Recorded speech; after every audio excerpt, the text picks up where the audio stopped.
nama saya Alfian Joseph, NIM 2003020065,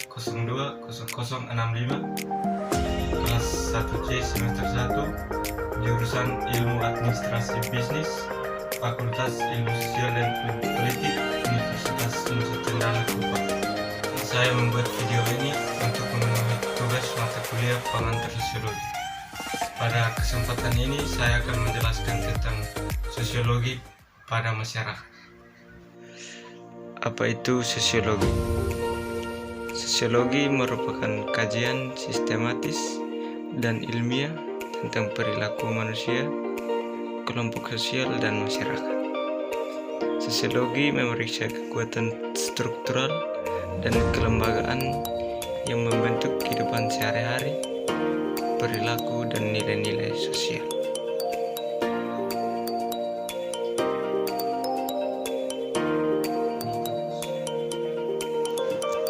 Perbedaan sosiologi dengan ilmu yang lain. Yang pertama, psikologi. Psikologi mempelajari perilaku manusia dengan penekanan pada individu, kepribadian, dan biologi. Yang kedua, antropologi.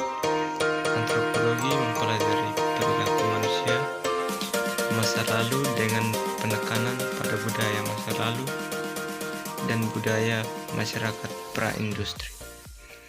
Yang ketiga, sejarah. Mempelajari perilaku manusia dengan penekanan pada orang dan peristiwa masa lalu.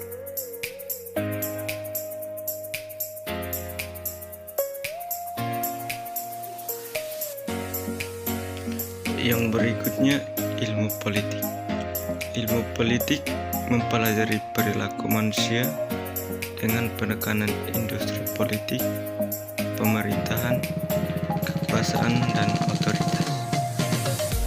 Yang berikutnya, peradilan pidana.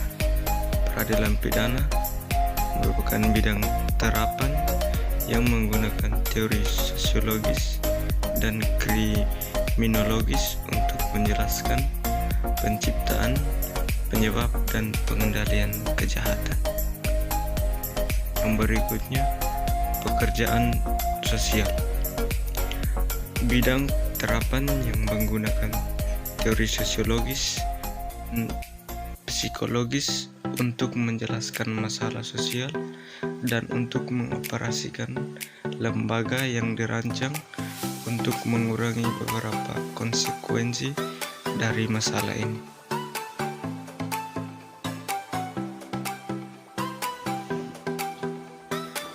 Sosiologi dan berpikir kritis.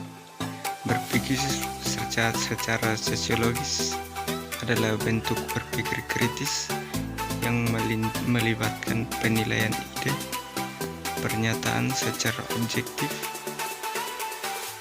Ini memerlukan pendefinisian masalah, melihat di bawah permukaan ide yang umum dipegang, mempertanyakan asumsi, menganalisis bukti, menghindari reaksi spontan emosional terhadap masalah, dan untuk hal tertentu. Sederhananya, sosiologis melibatkan mengajukan pertanyaan dan mempertanyakan jawaban.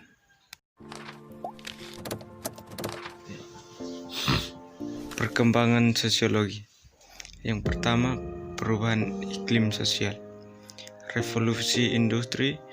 Sebelum revolusi industri, masyarakat Eropa dicirikan oleh sistem feodal yang terdiri dari tuan tanah yang memiliki rumah besar dan sejumlah besar petani atau budak yang mengelola tanah, dan dengan demikian secara ekonomi terikat pada para tuan dan rumah mereka untuk penghidupan.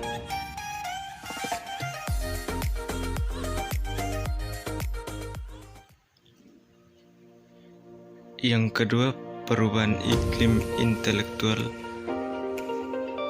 Para sarjana sering menggambarkan abad ke-18 sebagai zaman nalar atau pencerahan, karena selama ini budaya Barat muncul menjadi era baru pemikiran sosial selama beberapa abad dan sebagai hasil dari banyak perjuangan.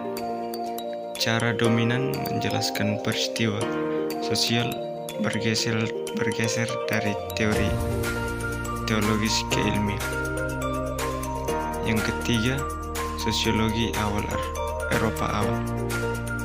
Karya beberapa sarjana abad ke-19 memberikan dasar bagi sosiologi. Salah satunya adalah Auguste Comte yang sering disebut sebagai pendiri.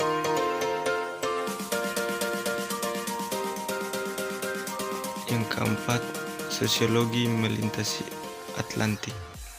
Seperti di Eropa, permulaan industrialisasi dan urbanisasi yang pesat, serta masalah-masalah sosial yang menyertainya memberikan dorongan bagi perkembangan sosiologi di Amerika Serikat.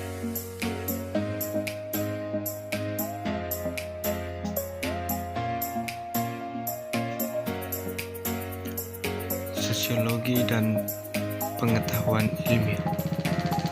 Dalam upaya untuk menunjukkan kreativitas ilmiah, para ilmuwan sosial dan perilaku menekankan produser penelitian yang canggih dan teknik statistik untuk mengumpulkan, menganalisis, dan menafsirkan data.